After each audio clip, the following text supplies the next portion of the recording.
Why I haven't performed a traditional barbell back squat in almost 2 years. Now, I think it's safe to say back squatting was one of my favourite strength movements. I probably trained back squats 2 to 3 days a week on top of my regular workouts. And I was definitely caught on chasing the numbers, trying to up my 1 rep max and having fun in the process. Now, as my training education has evolved, so too has my thoughts around the intention behind movements, and in particular, how we are actually able to execute them. And does the execution match the intention? Now, for me, like a lot of people, I can't actually perform a back squat very well. The pelvis has to go through 3 position changes, and that becomes challenging if we are missing internal or external rotation, or likely both.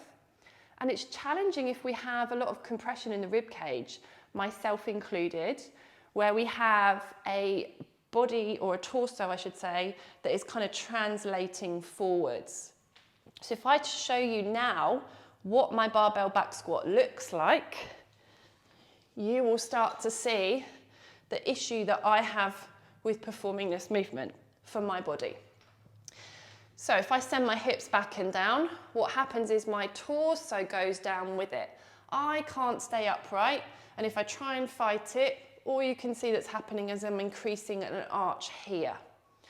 So although I'm going to be loading my hips, my legs, my glutes in a back squat, I'm also going to be loading my lumbar spine.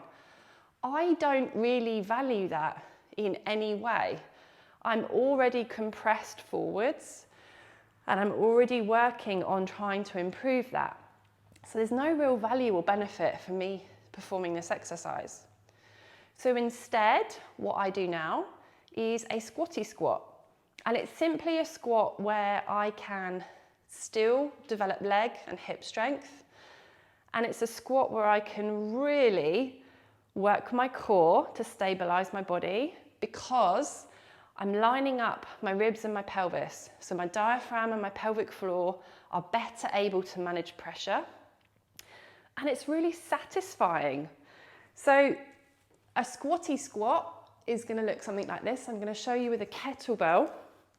I'm going to elevate my heels because that means it's easier for me to maintain my upright torso position. I'm going to start by pressing the elbows away from my body slightly.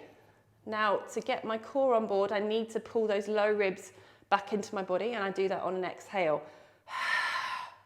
Now I can feel a lot of tension in my middle, and all I'm going to do is come down, letting the knees go forward and maintain that tension, and I'm going to press back up. So as you can see from that squat, I'm much more upright, and I've let my knees come forward. So it is more of a quad dominant squat, but that's a really great way to build healthy tissues around the knees. So this is my preferred squat, and I invite you to start to question the movements that you are doing, especially if you know they don't really feel good. They are your clues to listen in and to start to think about the intention behind a movement and whether your body can currently find that capacity to move, or if you need to think about trying something different.